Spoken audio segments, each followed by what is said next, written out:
नमस्कार विद्यार्थी मित्रांनो, पुन्हा एकदा आपलं सर्वांचं सहर्ष स्वागत आहे आजच्या या बुद्धीच्या खेळात. तर तुम्हाला समोर दिसत असतील बघा, इथं मी 1 2 3 4 5 असे 2 बॉक्समध्ये अंक लिहिलेले आहेत.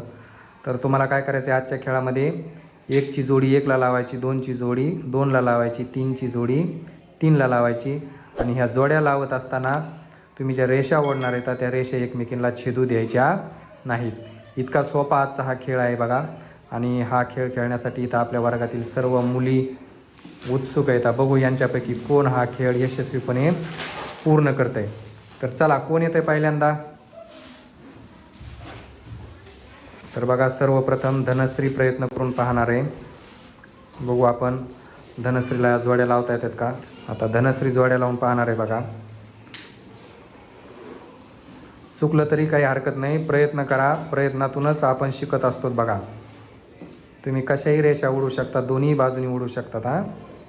फक्त रेषा एकमेकींना छेदू द्यायच्या नाहीत. धनश्रीनी 1ची जोडी 1ला लावली बघा. आता बघू आता अजून कशा लावतीये.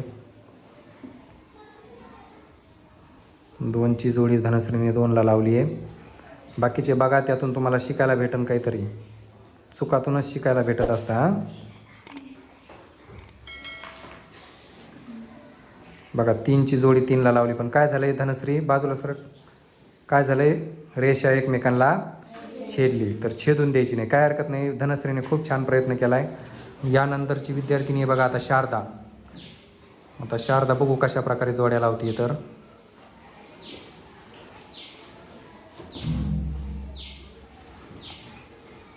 शारदाने बघा 1ची जोडी 1ला लावलेली आहे.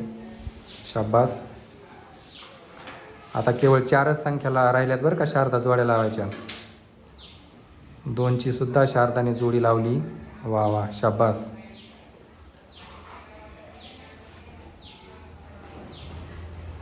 आता केवळ 3च संख्या जोड्या लावायच्या राहिल्या. आता शारदा थोडासा विचार करते. शारदा आता बघू 3ची जोडी लावायला लागलेली आहे, पण काय होतंय तिथं रेषा छेदतीये. छान प्रयत्न होता शारदाचा, काही हरकत नाही. यानंतरची विद्यार्थिनी बघा आता वैष्णवी. तर बघू आता वैष्णवी कशा प्रकारे जोड्या लावते. वैष्णवीने 1ची जोडी 1ला लावली, 2ची जोडी 2ला लावली आहे. शाबास.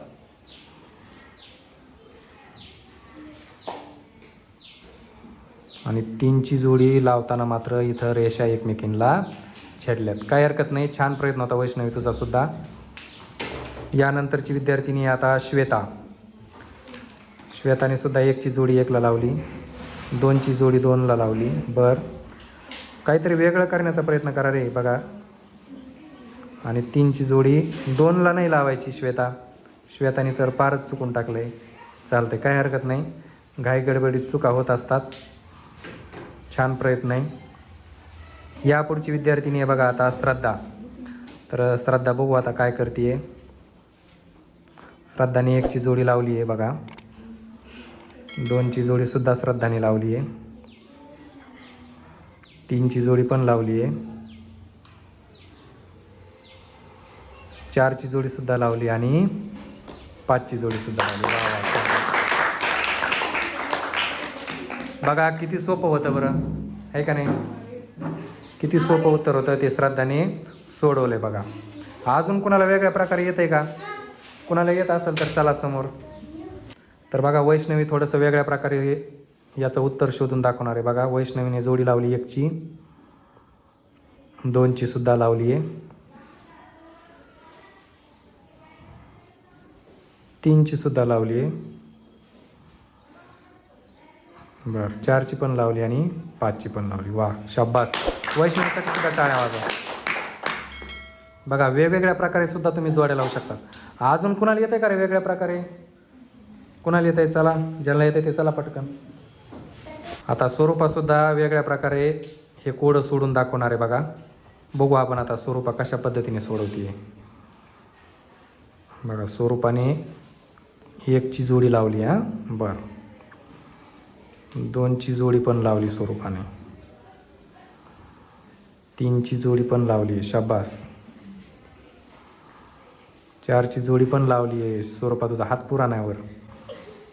तिला उचला खालून कोणतरी आणि 5ची जोडी पण लावली आहे. शाबास. टाळ्या वाजवा स्वरूपासाठी एकदा. तर हे जे कोड आहे बघा, याचं वेगवेगळ्या प्रकारे वेगवेगळ्या विद्यार्थ्यांनी उत्तर शोधलेले आहेत. म्हणजे याच्यातून आपल्याला काय शिकायला भेटतं की समस्या जरी एक असेल तर त्याच्यावर मार्ग अनेक निघू शकतात, हे का नाही. एकाच मार्गाने आपण त्या समस्येचं निराकरण करू शकत नाहीत. वेगवेगळ्या आपापल्या परीने आपापल्या पद्धतीने आपण डोकं लावून त्या समस्येचं निराकरण करू शकतो. खूप छान सर्वांचं. तर मंडळी, हा खेळ तुम्हाला कसा वाटला कमेंट बॉक्समध्ये नक्की सांगा. हा खेळ जर आवडला असेल तर लाईक करा, जास्तीत जास्त विद्यार्थ्यापर्यंत शेअर करा आणि अशाच प्रकारचे नवनवीन बुद्धीचे खेळ पाहण्यासाठी आजच आपलं मराठी शाळा चॅनल सबस्क्राईब करा. पुन्हा भेटूया, तोपर्यंत धन्यवाद.